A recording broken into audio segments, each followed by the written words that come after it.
ಎಲ್ಲರಿಗೂ ನಮಸ್ಕಾರ. ಇವತ್ತೊಂದು ಒಳ್ಳೆ ಅದ್ಭುತವಾದ ಒಂದು ಸಾಂಬಾರು ಮಾಡ್ಕೊಳ್ಳೋಣ. ಅದ್ಭುತಕ್ಕೆ ಇನ್ನೊಂದು ಪದ ಹುಡುಕಬೇಕು. ಅಷ್ಟೊಂದು ಟೇಸ್ಟು, ಅಷ್ಟೊಂದು ರುಚಿಯಾಗಿರುತ್ತೆ.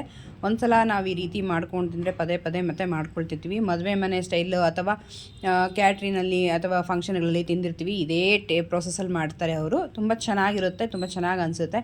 ಪದೇ ಪದೇ ತಿನ್ನಬೇಕು ಅನ್ನೋ ಕ್ರೇಜಿನೆಸ್ಸು ಜಾಸ್ತಿ ಆಗುತ್ತೆ. ಅಷ್ಟೊಂದು ಚೆನ್ನಾಗಿರುತ್ತೆ. ಕೆಲವೊಂದು ಮನೆಗಳಲ್ಲೂ ಸಹ ಈ ರೀತಿ ಮಾಡ್ಕೊಂಡಿರ್ತಾರೆ, ನೋಡಿದ್ದೀನಿ. ತುಂಬ ಚೆನ್ನಾಗಿ ಅನಿಸುತ್ತೆ, ತುಂಬ ಟೇಸ್ಟಿ ಅನಿಸುತ್ತೆ. ಯಾವ ರೀತಿ ಮಾಡ್ಕೊಳ್ಳೋದು ಅಂತ ನೋಡ್ಕೊಳ್ಳೋಣ. ಮೊದಲಿಗೆ ಒಂದು ಕುಕ್ಕರ್ಗೆ ನೀರು ಹಾಕ್ಕೊಳ್ಳಿ. ಒಂದು 3/4 ಲೀಟ್ರ್ ನೀರಷ್ಟು ಹಾಕ್ಕೊಳ್ಳಿ. 3/4 ಲೀಟ್ರ್ ನೀರಿಗೆ ನಾನು ಒಂದು 150 ಗ್ರಾಮ್ ಅಷ್ಟು ಬೇಳೆ ತೊಗೊಳ್ತಾ ಇದ್ದೀನಿ. ಇಷ್ಟು ಕನ್ಸಿಸ್ಟೆನ್ಸಿಗೆ ಸುಮಾರು 6ರಿಂದ 7 ಜನ ಆರಾಮ್ಸೆ ಊಟ ಮಾಡ್ಬೋದು. ಅಷ್ಟೊಂದು ಪರ್ಫೆಕ್ಟಾಗಿ ಕರೆಕ್ಟಾಗಿ ಆಗುತ್ತೆ. ಒಂದು ಈರುಳ್ಳಿನ ಸಣ್ಣ ಸಣ್ಣಗೆ ಕಟ್ ಮಾಡಿ ಹಾಕ್ಕೊಳ್ಳಿ. ಒಂದು ದೊಡ್ಡದು ಟೊಮೊಟೊ ಹಾಕ್ಕೊಳ್ಳಿ. ಅಥವಾ ಚಿಕ್ಕದಿದ್ದರೆ 2 ಟೊಮೊಟೊನ ಸೇರಿಸ್ಕೊಳ್ಳಿ. ನಾನು 2 ಬದನೆಕಾಯಿ ಇತ್ತು ವೈಟ್ ಕಲರ್ದು, ಸೊ ಅದನ್ನ ನಾನು ಇಲ್ಲಿ ಈ ರೀತಿ ಪೀಸ್ ಮಾಡಿ ಹಾಕ್ಕೊಳ್ತಾ ಇದ್ದೀನಿ. ಸೊ ಬದನೆಕಾಯಿ ತುಂಬ ಟೇಸ್ಟ್ ಚೆನ್ನಾಗಿ ಕೊಡುತ್ತೆ ಈ ಸಾಂಬಾರಿಗೆ. ಮತ್ತು ಬೀನ್ಸು ಒಂದು 100ರಿಂದ 150 ಗ್ರಾಮ್ ಅಷ್ಟು ಬೀನ್ಸು ಈ ರೀತಿ ಕಟ್ ಮಾಡಿ ಹಾಕ್ಕೊಂಡಿದ್ದೀನಿ. ಇಲ್ಲಿ ಒಂದೇ ಒಂದು ಕ್ಯಾರೆಟ್ ಹಾಕ್ಕೊಳ್ಳಿ. ಅದು ಕ್ಯಾರೆಟು ಟೇಸ್ಟ್ ತುಂಬ ಚೆನ್ನಾಗಿ ಕೊಡುತ್ತೆ. ಸೊ ರುಚಿಗೆ ತಕ್ಕಷ್ಟು ಉಪ್ಪನ್ನು ಸಹ ಹಾಕ್ಕೊಳ್ಳೋಣ. ನಿಮಗೆ ಕನ್ಸಿಸ್ಟೆನ್ಸಿ ನೋಡಿಕೊಂಡು ಸಾಂಬಾರು ನೋಡಿ ಹಾಕ್ಕೊಳ್ಬೋದು. ಸೊ 1 ಸ್ಪೂನಷ್ಟು ತುಪ್ಪನ ಹಾಕ್ಕೊಳ್ಬೇಕು. ಈ ರೀತಿ ತುಪ್ಪ ಹಾಕ್ಕೊಂಡು ಬೇಯಿಸ್ಕೊಂಡ್ರೆ ಆ ಪರಿಮಳ ಎಲ್ಲ ತರಕಾರಿಗೆ ಮತ್ತು ಬೇಳೆಗೆ ಕರೆಕ್ಟಾಗಿ ಹೊಂದ್ಕೊಳ್ಳುತ್ತೆ. ಸೊ ಇದನ್ನ ನಾವು ಈಗ 2 ವಿಸಿಲ್ಗೆ ಇಟ್ಕೊಳ್ಳೋಣ. 2 ಅಥವಾ 3 ವಿಸಿಲು ಕರೆಕ್ಟಾಗಿ ಬೆಂದ್ಬಿಡುತ್ತೆ. ಜಾಸ್ತಿ ವಿಸಿಲ್ಸ್ ಬೇಡ ಅಥವಾ ಕಮ್ಮಿ ವಿಸಿಲ್ಸೂ ಬೇಡ. ಬೇಳೆ ಇದ್ರೂ ಚೆನ್ನಾಗಿರಲ್ಲ, ತುಂಬ ಬೆಂದ್ಬಿಟ್ರೂ ಚೆನ್ನಾಗಿರಲ್ಲ. ಒಂದು ಲೆವೆಲ್ ಆಗಿ ಒಂದು ಮೀಡಿಯಮ್ ಆಗಿರಬೇಕು. ನೋಡಿ, ಒಂದು ನಿಂಬೆ ಹಣ್ಣು ಗಾತ್ರದಷ್ಟು ನಾನು ಹುಣಸೆಹಣ್ಣು ಇಲ್ಲೇ ನೆನೆಸ್ಕೊಳ್ತಾ ಇದ್ದೀನಿ. ಸೊ ಈ ರೀತಿ ಕುಕ್ಕರು ವಿಸಿಲ್ ಬಂದು ತಣ್ಣಗಾಗಿದೆ. ಸೊ ನೋಡ್ತಾ ಇರ್ಬೋದು ಎಷ್ಟು ಚೆನ್ನಾಗಿ ಬೆಂದಿದೆ. ಸೊ ಟೊಮೊಟೊನ ಈಗ ಸಪ್ರೇಟ್ ಮಾಡ್ಕೊಳ್ಬೇಕಾಗುತ್ತೆ. ಸಪ್ರೇಟ್ನ ನಾವು ಕಿವುಚಿ ಹಾಕ್ಕೊಳ್ಬೇಕು. ನಾವು ರುಬ್ಬಿ ಹಾಕೋದು ಅಥವಾ ಕಟ್ ಮಾಡಿ ಹಾಕೋದ್ರಿಂದ ಅಷ್ಟೊಂದು ಟೇಸ್ಟ್ ಕೊಡಲ್ಲ. ಈ ರೀತಿ ಕಿವುಚಿ ಹಾಕ್ಕೊಳ್ಳಿ, ತುಂಬ ಚೆನ್ನಾಗಿ ಅನಿಸುತ್ತೆ. ಈ ರೀತಿ ಕಿವುಚಿ ಹಾಕ್ಕೊಳ್ಳೋದ್ರಿಂದ ನಮಗೆ ಟೇಸ್ಟು ಅದ್ಭುತವಾಗಿರುತ್ತೆ ಸಾಂಬಾರು ಅನ್ನೋದು. ಸೊ 2 ಸ್ಪೂನಷ್ಟು ನಾನು ಮನೇಲಿ ಮಾಡಿರೋ ಸಾಂಬಾರು ಪುಡಿನ ಬಳಸ್ಕೊಳ್ತಾ ಇದ್ದೀನಿ.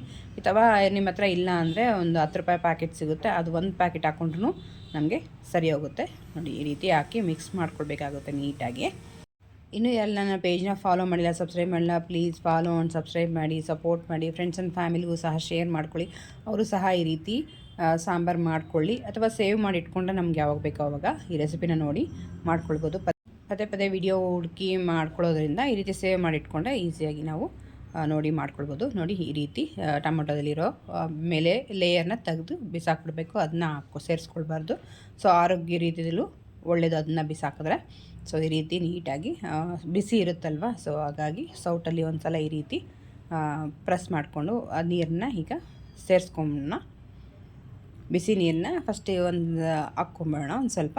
ಯಾಕೆಂದರೆ ಸಾಂಬಾರಿಗೆ ನಮಗೆ ಇನ್ನೂ ಸ್ವಲ್ಪ ನೀರು ಬೇಕಾಗುತ್ತಲ್ವ. ಸೊ ಆ ಟೈಮಲ್ಲಿ ನಾವು ಇದಕ್ಕೇ ಟೊಮೊಟೊ ಪಲ್ಪ್ಗೆ ಸ್ವಲ್ಪ ನೀರನ್ನ ಹಾಕಿ ಈ ರೀತಿ ಕಿವುಚ್ಕೊಂಡು ಹಾಕ್ಕೊಳ್ಬೋದು.